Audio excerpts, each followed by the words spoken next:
आज हम यूनिट 3 से स्टार्ट करेंगे। यूनिट 3 है आपकी कॉम्प्रिहेंशन। जैसे कि मैंने आपको कल भी बता दिया था कि अभी रिसेंट एग्जाम्स में ये चीज नहीं आ रही है और ये बहुत इजी है। जस्ट आपको एक पैसेज दिया जाएगा, उसके नीचे थोड़े से क्वेश्चंस होंगे, आपने पैराग्राफ को रीड करके वो क्वेश्चंस निकालने। Very very easy. आपने 10th 12th में ये चीज की होगी। हम इसके बारे में क्यों डिस्कस कर रहे हैं? सो दैट बाय चांस अगर ये एग्जाम में आता है तो हमें पता हो कि हमने इसे कैसे अटेम्प्ट करना। जो आपकी इंग्लिश की बुक है उसमें ऑलरेडी ये चैप्टर है, उसमें सारे ये कॉम्प्रिहेंशन दिए गए हैं। आप जाके उसमें देख सकते हो। ठीक है। इसमें मेरे करवाने के लायक कुछ नहीं है, बहुत ईजी, आप आसानी से कर सकते हो। Still if you have any confusion, इसमें आपको कोई कंफ्यूजन आएगी तो आप मुझसे डिस्कस कर सकते हो। अब हम आते हैं हमारी unit 4, this is paragraph writing. इसके बाद हम करेंगे हमारी स्टोरी। तो बेसिकली पैराग्राफ राइटिंग क्या है? Anyone? What is paragraph writing?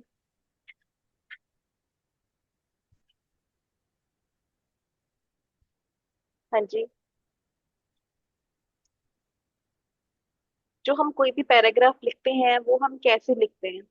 Paragraph क्या होता है? ये ग्रुप होता है किसका? सेंटेंसेस का। अभी सेंटेंस क्या होता है? ये किसका ग्रुप होता है? वर्ड्स का। It is a group of sentences that introduces, presents, and develops one main idea of the topic, and it can be divided into three major parts. जो हम कोई पैराग्राफ लिखते हैं वो बेसिकली क्या है? सेंटेंसेस का ग्रुप होता है और वो तीन मेजर पार्ट्स में डिवाइड होता है। फर्स्ट क्या होता है? Topic sentence, sporting idea, and then conducting sentence. सबसे पहले हम जो भी कोई पैराग्राफ लिखना स्टार्ट करते हैं, पहले जो टॉपिक होता है हम उसके ऊपर एक जनरल स्टेटमेंट लिखते हैं, उसी से स्टार्ट करते हैं ना। तो टॉपिक सेंटेंस में क्या आएगा? It is normally the first sentence of the paragraph.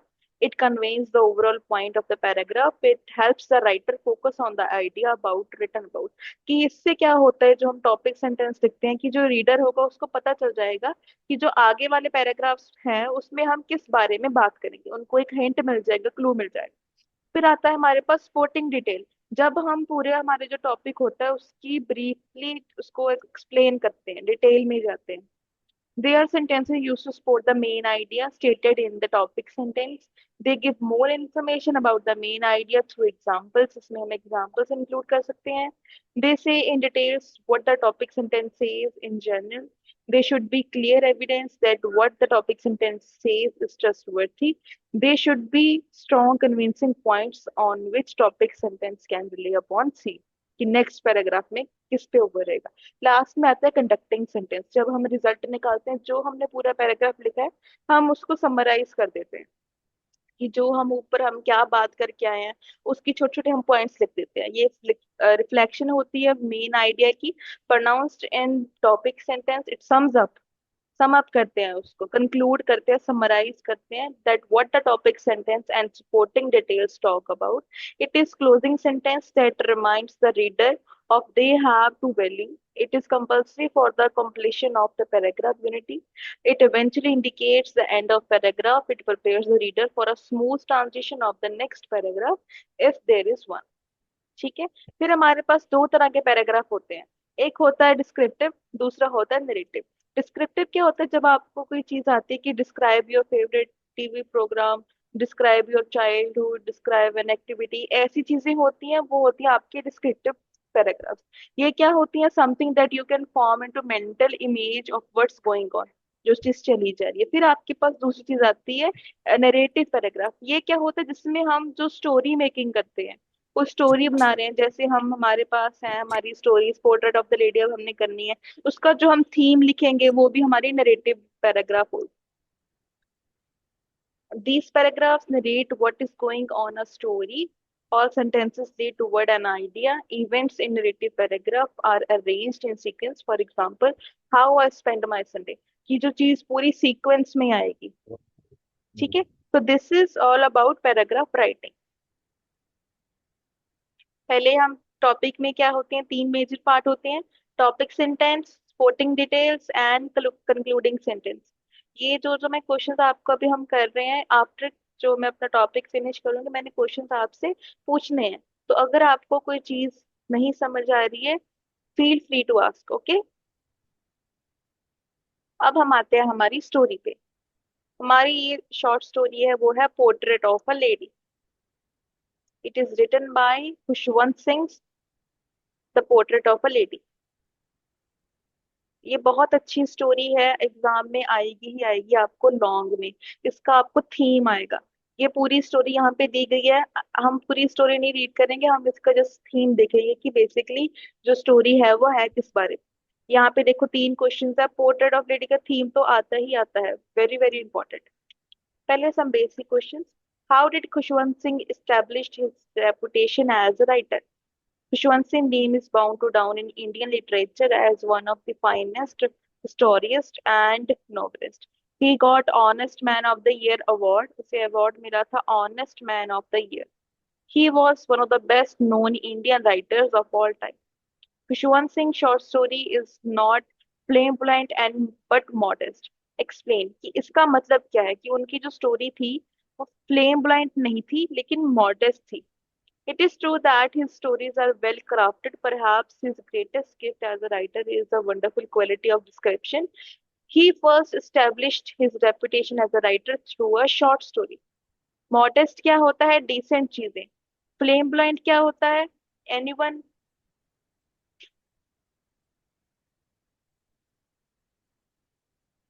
जैसे तीर्थ खान एक वर्ड होता है कि ऐसी कि जो ज्यादा तो तीर्थ खान चीजें नहीं होती लेकिन मॉडेस्ट होती थी, डिसेंट चीजें होती थी।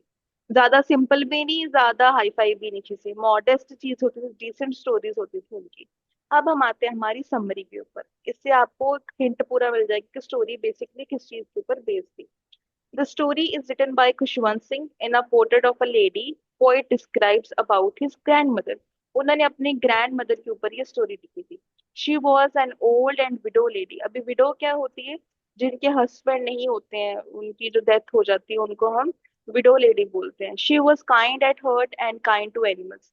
दिल की भी साफ थी और एनिमल्स से भी बहुत वो काइंड थी। She use to go to temple daily. रोज टेम्पल जाती थी। Her posture was bend because of her age. उनकी जो बॉडी में है एक जो कैसे कुब आ गया था, क्यों? क्योंकि वो उनकी एज ज्यादा हो चुकी थी। Her face was criss cross of her age line. झुर्रियां आई हुई थी उनके चेहरे की बिकॉज ऑफ उन्होंने अपनी जो एज लिमिट है वो पार पार कर ली थी, ज्यादा एज थी वो। She was very kind to the dogs and feed them chapatis. वो डॉग्स से बहुत दयालु थी, उनको चपातीस फीड करती थी। In the village she help her grandson to get ready for school. She use to help her grandson to get ready for school. अपने पिंड में, अपने विलेज में वो अपने जो पोता था उनकी हेल्प करती थी उनको स्कूल रेडी करने के लिए। She he also help in his lessons, और उनके लेसन्स में भी उनकी हेल्प करता था। Khushwant Singh relationship with his grandmother went through several changes. उन दोनों के रिलेशनशिप में बहुत सारे चेंजेस आए। फर्स्ट स्टेज, पहली स्टेज क्या थी? When he was a small boy and lived in a village with his grandmother. जब वो पहले अपनी विलेज में रहते थे अपने ग्रैंडमदर के साथ। As his English 2019 parents were settled to city. फिर उनके पेरेंट्स जो है वो सिटी में सेटल हो गए। Grand mother took care all of his need. Grand mother ने उनकी पूरी देखभाल की, उनकी जरूरतों का ख्याल रखा। She woke him up early in the morning, got him ready for the school। उनको उठाती थी, उनको रेडी करती थी, फिर उनको स्कूल भी छोड़ के आती थी। She used to escort him to school। The turning point कब आया उन दोनों के रिलेशनशिप में? जब वो भी सिटी में शिफ्ट हो गए। Author got admission in an English school. Author कौन था? खुशवंत सिंह। उन्होंने एडमिशन ले ली इंग्लिश स्कूल में। और ग्रैंड मदर जो थी वो उनकी हेल्प नहीं कर सकती थी फिर, क्यों? क्योंकि उन्हें इंग्लिश नहीं आती थी और वो अंडरस्टैंड नहीं कर पाती थी। Grandmother could not help him as she couldn't understand it. She was disturbed by the thought that no moral education was given in the school. Another turning point came when writer went abroad for further studies। फिर और जो turning point कब आया? जब writer था जो further studies के लिए बाहर चला गया। The common link of their friendship broke. उन दोनों की जो फ्रेंडशिप, उन दोनों का जो रिलेशनशिप था वो ब्रोक हो गया। She was a strong lady. वो बहुत स्ट्रॉन्ग थी। उन्होंने अपने इमोशंस के ऊपर कंट्रोल किया। She controlled her emotions. She use to tell rosary beads and spend her time in spinning wheel. ये जो है रोस्ट्री बीड्स, जो माला होती है ना, कि वो माला जपती थी। She spend her time in spinning wheel. Spinning wheel क्या है? जो होता था ट्रेडिशन, पहले कल्चर में चरखा होता था ना, उसे स्पिनिंग व्हील कहते हैं। His relationship with sparrows was depicted in fine manner। जो पंछी थे उनके साथ उनका रिलेशनशिप बहुत अच्छा था। When she came to know that author was coming back home, जब उन्हें पता लगा कि उनका जो पोता है Khushwant Singh, even the author, कि वो वापस आ रहा है, उन्होंने सारी जो नेबर की लड़कियां औरतें थी उनको बुलाया. She gathered all neighbouring ladies and whole day sang song. फिर पूरे दिन उन्होंने गाने गाए, अपना बढ़िया एंजॉय किया. In the evening she went to her bed. फिर शाम को वो अपने बेड पे गई. फिर उन्होंने उसको बोला. She told that her and was near, कि अब उनका जो अंत है वो पास आ गया है. In the morning she was found dead. फिर अगली जो मॉर्निंग थी, देखा गया कि वो अब पूरी हो चुकी थी. She found dead. और sparrows were mourning in the corridor. और जो सारे के जो पंछी थे वो कॉरिडोर में रो रहे थे. तो this was the summary of the story. अच्छी स्टोरी है ना. Yes ma'am. अभी हम देखते हैं. Right down the pen portrait of grand mother from the story. अब हमने इनका पोर्ट्रेट बताना है कि वो कैसा था. ये भी सेम चीज है, कुछ चीजें ही आएंगी इधर उधर अलग, बाकी समरी ही सेम आएगी. Khushwant Singh draws here an interesting portrait of his grandmother. He presents her as a tender, loving, and deeply religious old lady. The author has described his grandmother very beautifully. He compared her to all the winter landscape. जब आप पूरी story read करोगे ना, तब आपको ये चीजें पता चल जाएंगी सारी. फिलहाल तो हमने जस्ट उसका समरी थीम ऐसा ही रीड कर रहे हैं, ठीक है. An expanse of pure white's narrative breathing peace and contentment. He used this smile to describe the all whiteness associated with his grandmother. She always wore spotless white dress, हमेशा साफ सुथरे सफेद कपड़े पहनती थी. Her silver hair quite matched with her white attire. उनकी जो silver बाल थे उनकी वाइट कपड़ों के साथ अटायर क्लोथ्स उनके साथ बहुत मैच करते थे. She was very spiritual and religious lady. बहुत धार्मिक और थी वो. As a result she excluded purity and sincerity like a winter landscape. There were many applicable qualities in Khushwant Singh's grandmother. She was quite affectionate. She looked after the narrator at the village so cringingly that he cannot feel the absence of his parents when they went to the city center.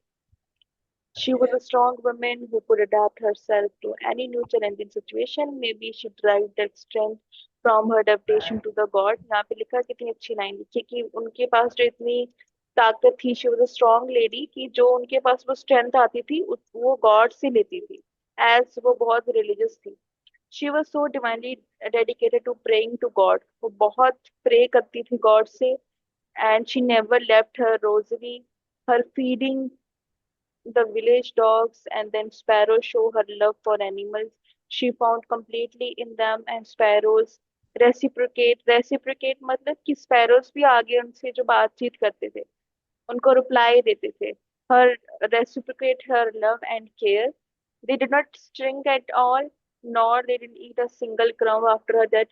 कि जब उनकी death हो गई थी तो उसके बाद जो पंछी थे, इवन द डॉग्स एनिमल्स, उन्होंने ना तो वो बोलते थे ना उन्होंने फिर एक भी सिंगल क्रम्प जो है नहीं खाया. She was really a saintly lady. वो एक संत औरत थी. ठीक है. ये दो चीजें जो क्वेश्चंस हैं, समरी एंड थीम, ये वेरी बहुत इंपॉर्टेंट है दोनों क्वेश्चंस. तो आपने इनको अच्छे से समरी को याद कर लेना है. ठीक है. स्टिल एक बार यहाँ पे पूरी होल स्टोरी है ब्रीफली जो एक्सप्लेन की हुई है, आपने ये रीड कर लेनी. ठीक है. अभी कुछ कीवर्ड्स देख लेते हैं हम. पोर्ट्रेट क्या होता है? An artistic representation of a person. एक पर्सन के बारे में रिप्रेजेंट किया है उनको. और पोइंग्रेंट क्या होता है? Evoking a keen sense of sadness और regret. Erratic, relating to or tending to arouse sexual desire or excitement.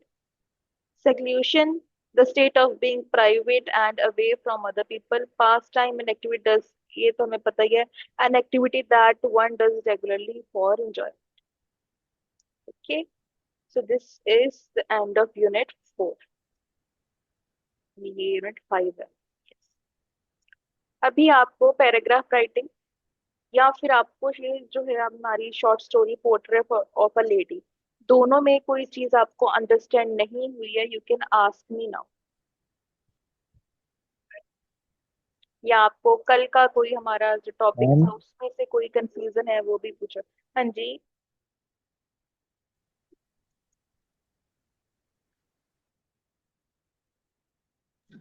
Ma'am इस क्वेश्चन में मैम डाउट है।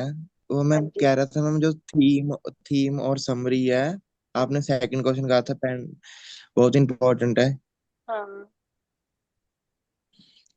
मैम इसमें मैम थीम लिख सकते हैं कि मतलब कि समरी लिखनी है? देखो, अगर आपको लिखा आ रहा है, देखो समरी और थीम दोनों सेम है। थीम थोड़ा बड़ा हो जाएगा, समरी हमने थोड़ी छोटे पूरा समराइज करके लिखना है। तीन, ये देखो यहाँ पे क्वेश्चन लिखे हुए हैं, तीनों ऑलमोस्ट सेम है। पहला क्वेश्चन क्या है, आपने समरी लिखनी है पोर्ट्रेट ऑफ लेडी। अगर समरी लिखा है तो समरी लिख देना, अगर यहाँ पे थीम आ रहा है तो थीम लिख देना। The portrait of a lady is written in which person and mood. किसने लिखी है और कौन से मोड में लिखी है, ये चीज ये ज्यादा तो नहीं आएगा, लेकिन फर्स्ट और third. The role of Khushwant Singh grand mother in portrait of lady. Khushwant Singh का क्या रोल था इस कहानी में, अपनी ग्रैंड मदर का क्या रोल था, ये चीज। आप चाहे समरी को पूरा रट लो, चाहे आप थीम को रट लो, दोनों एक ही चीज है। आपको इनमें से पूरा याद कर लेना है, जो ये हमारे नोट्स हैं, जो यहाँ पे चीज लिखी है, ये पूरी आपने याद कर लेनी है, ये आनी ही आनी है आपके एग्जाम में।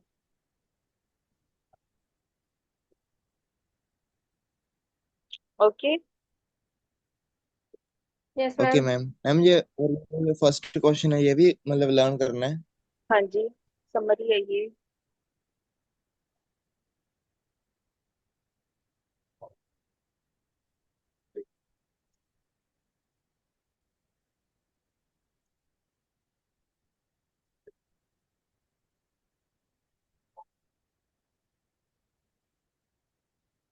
हाँ जी। So tell me what is paragraph writing.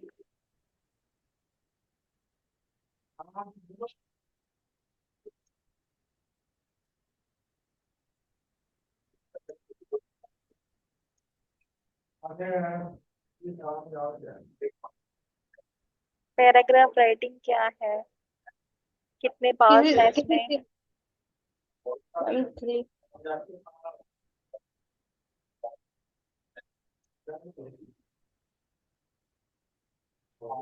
Ma'am किसी जी, चीज के बारे में एक्सप्लेन करना। किसी चीज के बारे में। एक्सप्लेन करना किसी एक ओके। टॉपिक के बारे में। ओके। एनीवन एल्स, हरप्रीत, पदम, पूजा, प्रिंस, सचिन।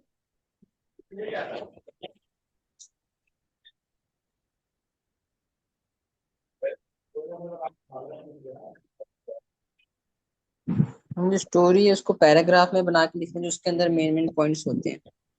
हम्म। ओके, तो जो हम कोई भी पैराग्राफ राइटिंग करते हैं, उसमें इसके कितने पार्ट्स होते हैं, किस बिहाफ पे हम पैराग्राफ बनाते हैं।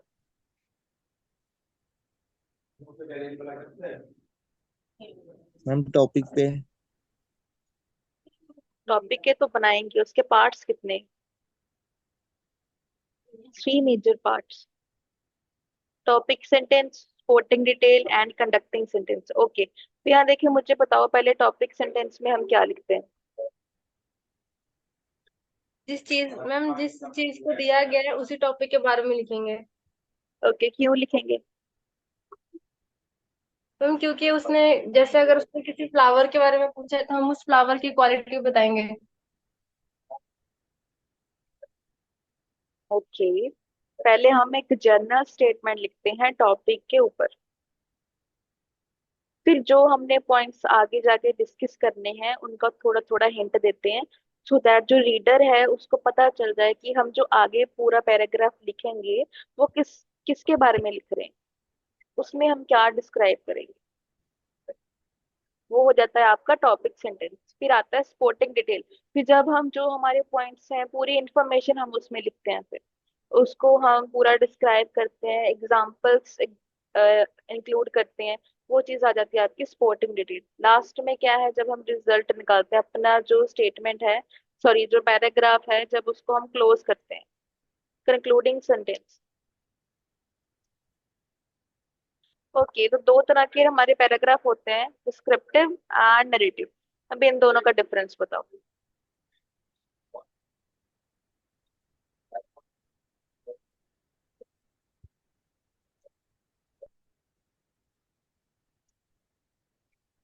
हाँ जी। स्क्रिप्टिव पैराग्राफ क्या होते हैं? मैम जिसे मेंटल एक्सप्लेन किया। इमेज, हम्म। हाँ जी पदम। मेंटल इमेज होता है मैम, आर गोइंग टू, जैसे मैम टीवी हो गया। Okay, anyone else? हाँ जी। सचिन, प्रिंस, पूजा, हरप्रीत, आप भी बोलो।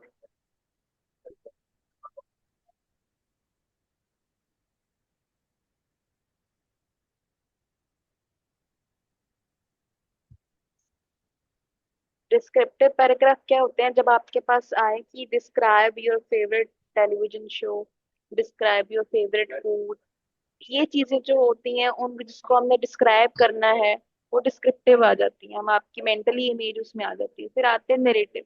अभी नरेटिव क्या है? लेखक द्वारा दर्शाया गया। ये सचिन।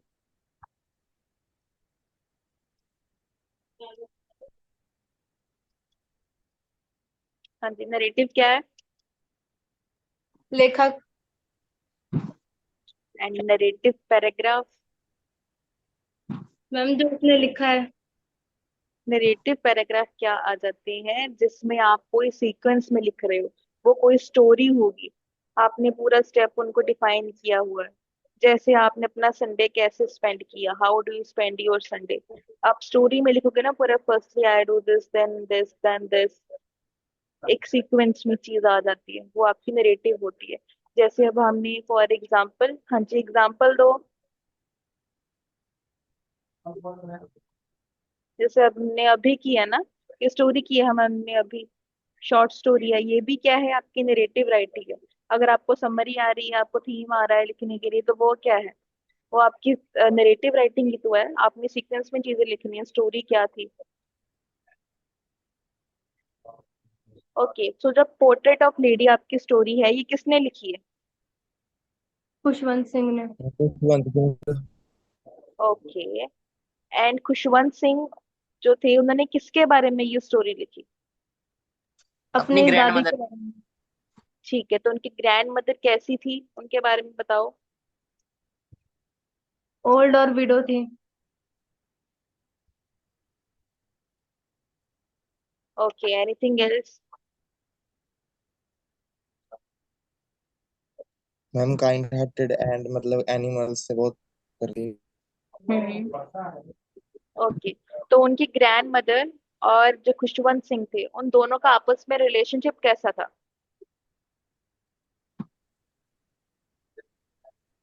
वो रोज सुबह अपने पोते की हेल्प करते थे तैयार होने में, उसको स्कूल भेजती थी और रोज सुबह एनिमल्स को खाना भी देती थी। हम्म। ओके, इन्हीं सेंटेंसेस को ट्रांसलेट करके बोलो इंग्लिश में। देख के नहीं बोलना है।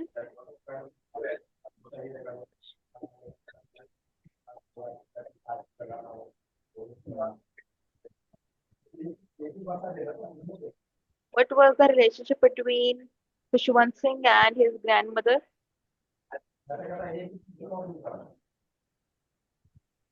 हम्म। सचिन, पदम।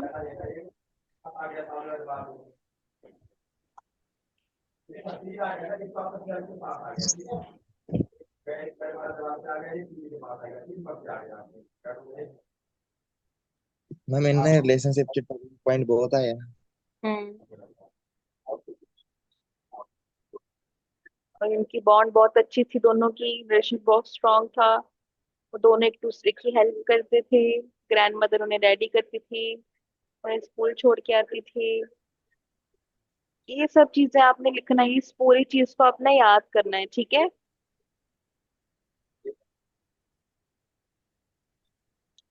So okay, do you have any questions? कोई डाउट है आपका किसी का भी? मैम एडवर्ब तो नाउन समझा दो। ओके, कल आपने लगाई नहीं थी ना क्लास? Yes ma'am. चलिए करवा देती हूँ आपको।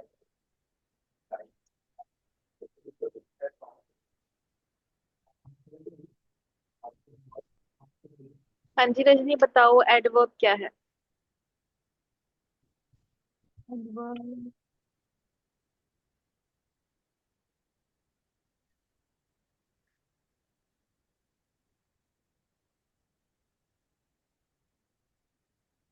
हम्म।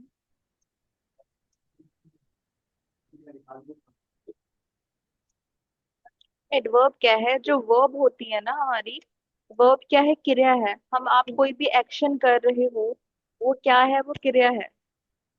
कोई भी आप एक्शन कर रहे हो, खा रहे हो, बोल रहे हो, सुन रहे हो, this are all called verb. अभी जो एडवर्ब क्या है? जो आप क्रिया कर रहे हो वो किस वे में कर रहे हो, जो चीज उस चीज को दर्शाती है उसे हम कहते हैं adverb.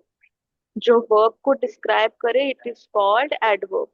For example, I am speaking. ठीक है, आई एम स्पीकिंग। अब स्पीकिंग क्या है? वर्ब है।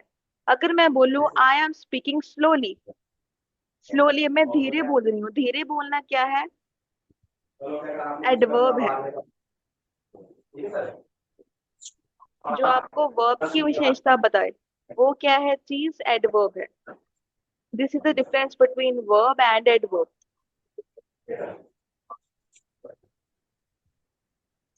हाँ जी पदम, आपका क्वेश्चन था ना ये? Yes ma'am. तो ठीक है, बताओ वर्ब और इन दोनों में क्या डिफरेंस है? हम जब वर्ब को डिस्क्राइब करें उसे एडवर्ब कहते हैं। Okay, for example.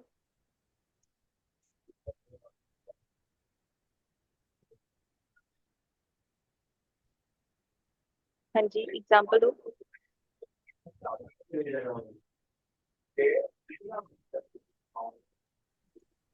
Ma'am example जैसे आई स्पीक इन इंग्लिश, हम्म, इसे कहते हैं मैम एडवर्ब। नहीं। देखो नाउन क्या है? हर एक चीज का कोई नाम होता है। A noun is name of a person, place और थिंग। किसी भी चीज का कोई नाम है उसे हम बोलते हैं नाउन, जो नेमिंग वर्ड होते हैं। For example, in Sydney Mary uses pen and paper. Sydney क्या है? किसी जगह के नाम है। मैरी क्या है? किसी पर्सन का नाम है। पेन और पेपर कोई चीज का नाम है। ये होता है नाउन। प्रोनाउन क्या होता है? जो चीजें हम नाउन की जगह पे यूज करते हैं। अब जैसे मैं बार बार ये तो यूज नहीं करूंगी ना, Mary use a pen, Mary is very smart, Mary is beautiful. बार बार हम रेपिटेशन को अवॉइड करने के लिए प्रोनाउन का यूज करते हैं। तो मैं बोलूंगी Mary use a pen, she is very smart, she is very intelligent. ठीक है। अब एग्जाम्पल क्या है प्रोनाउन की? I, you, we, they, he, she, it, me, us, them, हम, एक्सेट्रा। फॉर एग्जाम्पल एक और सेंटेंस कर देते हैं, Mary is tired, she wants to sleep, I want her to dance with me. अब मैं बार बार मैरी तो यहाँ पे नहीं यूज करूंगी। Mary is tired, Mary wants to sleep, I want Mary to dance with me. Repetition को avoid करने के लिए हम प्रोनाउन को यूज करेंगे। फिर है एडजेक्टिव। एडजेक्टिव क्या है? ये डिस्क्राइबिंग वर्ड है। हर एक चीज की विशेषता को ये बताते हैं। An adjective describe, modify or give information about a noun or pronoun। Noun और pronoun की जो विशेषता है, जैसे the little girl had a pink hat. अभी जो लड़की है वो क्या है? वो छोटी है। लड़की की विशेषता क्या है? वो छोटी है। Little is are adjective. Had a pink hat, जो हैट है वो पिंक कलर में है। पिंक क्या है? उसका डिस्क्राइबिंग वर्ड हो गया, एडजेक्टिव है। वर्ब होता है एक्शन वर्ड। आप कोई भी एक्शन कर रहे हो it is called verb. I am speaking, you all are listening me. Speaking करना, लिसन करना क्या है? आपका एक्शन है, वो क्या है? वर्ब है। I am teaching, you all are learning. Teaching and learning क्या है? वर्ब है। जैसे go, speak, run, eat, play, कोई भी action it is called verb. Example, I like Woodward English, I study their charts and play their games. Play, like, study as verb. फिर है adverb, जो verb को describe करे। मतलब कि जो हम क्रिया कर रहे हैं, जो वर्ब हो रही है वो किस वे में हो रही है। और ज्यादातर जो एडवर्ब होती है वो एल वाई से एंड होती है। जैसे slowly, quietly, very, always, never, too, well, tomorrow, here, etcetera. जैसे मैंने आपको पहले सेंटेंस बताया था, आई एम स्पीकिंग, मैं बोल रही हूँ, ये क्या है, मेरी वर्ब है। आई एम स्पीकिंग स्लोली, मैं धीरे बोल रही हूँ, बोल तो रही हूँ लेकिन धीरे बोल रही हूँ, तो वो क्या है, एडवर्ब है। वर्ब की विशेषता को बता रही हूँ, तो वो क्या है, मेरा एडवर्ब हो जाएगा। प्रेपोजिशन क्या है, ये हमारा रिलेशनशिप शो करता है नाउन और प्रोनाउन का। ये टाइम, प्लेस और रिलेशनशिप शो करता है। एग्जांपल होती है at, on, in, from, with, near, between, about, under, etcetera, बहुत सारी हैं प्रेपोजिशन। जैसे सब बच्चे मोस्टली एंड नॉट में कंफ्यूज हो जाते हैं, कंफ्यूज नहीं होना है। I left my keys on the table for you, table के ऊपर, on the table for you, आपके लिए। कंजक्शन क्या है, जो दो सेंटेंसेस को आपस में जोड़ता है। ज्वाइनिंग वर्ड होते हैं, उन्हें हम कहते हैं कंजक्शन, जैसे एंड, बट, और, because, so, yet, etcetera. I was not hot and exhausted but I still finish the marathon. अभी मैं इन तीन सेंटेंसेस अलग अलग, तीनों को जोड़ के एक सेंटेंस बनाया।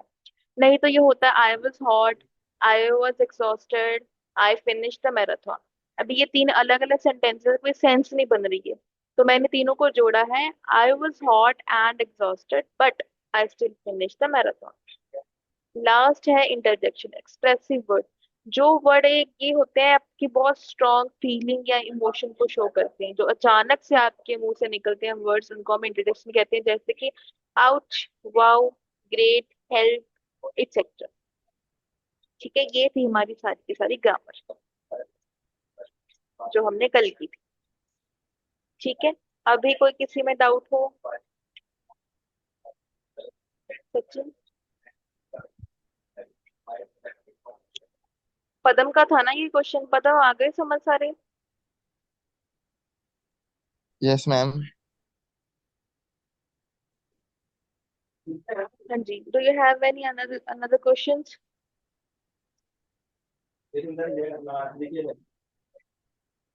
मैम इन सब की मैम फोटो ग्रुप में सेंड कर सकते हो? बेटा, जो आपकी क्लास प्लस ऐप है ना, उसमें ये है ऑलरेडी, सारा पीडीएफ पड़ा है। आपको फोटो मैम वो चाहिए ओपन तो ही मैं नहीं हो वो रहा भी भेज क्लास देती हूँ। Plus app. चलो मैं फोटोज भेज दूंगी, ठीक है।